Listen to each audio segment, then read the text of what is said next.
في بداياتك وفي مسرحية في اسكندرية لعلي الحجار، بكم مشهد بموهبتك لفت نظر أمير عربي، دخلك الكواليس وهدالك قلم فيه تقريبا 35 فص ألماس. 30 فص ألماس 30 مش 5. 30. طيب، وصل لك من الناس اللي بتشتغل معاهم ان علي الحجار متضايق وهدد يا انت يا هو، وتقال لك امشي يا ابن الناس عشان احنا ما ينفعش البطل هو اللي يمشي.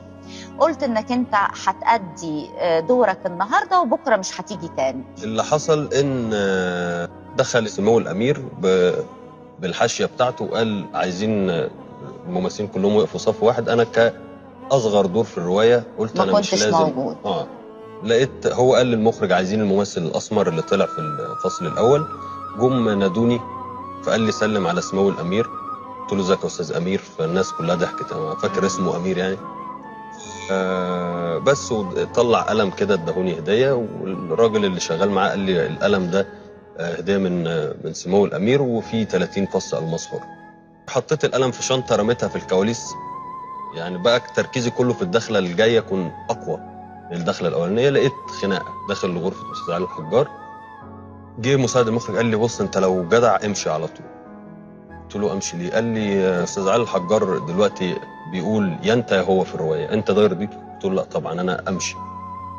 المخرج قال على جثتي ان هو يمشي. قلت له انا عبد المأمور، والمخرج في الاخر هو اللي بسمع كلامه، هو قائد العمل.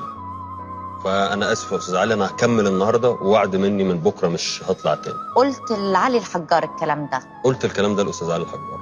قال لك ايه لما قلت له كده؟ اللي حصل ان قبل ما المخرج يدخل قال لي كلام كويس جدا، قال لي انا بحبك وكذا وكذا وكذا. واول ما المخرج دخل قال جمله غريبه جدا فيما معناها ان يانا يا البتاع ده او حاجه كده. المخرج اصر على وجودي وحلف وعلى جثتي وحاجات كده. دخلت الكواليس.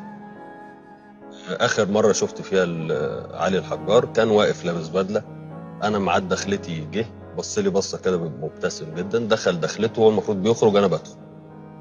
هدخل انا ما حسيتش بنفسي غير وخمسه ماسكني منهم المكير بتاعه ومساعد اخراج وحد من لقيت نفسي في الارض واللي سند عليا بظهره كله. طب تفتكر اللي حصل يومها ده عشان خاطر انك انت خطفت هدية ولا عشان خاطر انك انت خطفت جمهور؟ اعتقد الاثنين. بعت القلم ب150,000 جنيه ورحت اتجوزت بيه جوازتك الأولانية. طعم الإهانة كان مر ببقك ولا طعم الفلوس نساك طعم الإهانة؟ أنا حسيت إن يعني موضوع القلم ده أنا حسيته مش فكرة فلوس بس، ولكن هي فكرة إن في عدل في الدنيا، في ربنا. كلمة ثقة في الله اللي أنا بقولها دي من مواقف كتير مريت بيها، يعني مش ناتج ثقافة، دي ناتج تجارب حياتية. منهم موقف القلم. إن موقف القلم أنتوا استكترتوا على ممثل في بداية حياته، مكان صغير جدا كنت يمكن بقبض أقل أجر. مثلا المبلغ اللي أنا كسبته من اليوم ده، أعتقد إن لو نجوم المسرحية دي اشتغلوا 10 سنين ممكن ما يعملوش الرقم ده، خاصة المسرحية إنتاج مسرح الدولة. شفت علي الحجار بعد كده؟ لا خالص. بص له كاميرتك اهي، تقول له ايه دلوقتي؟ أقول له أنا بشكرك جدا إن اللي حصل معايا يوم العرض في مسرحية يمامة بيضة اداني إصرار غير عادي.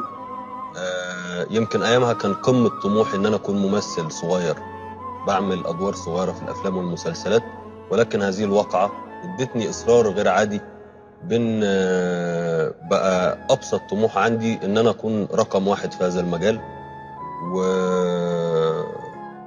وشكرا جدا. أنا بشكرك وبحترم تاريخك الفني.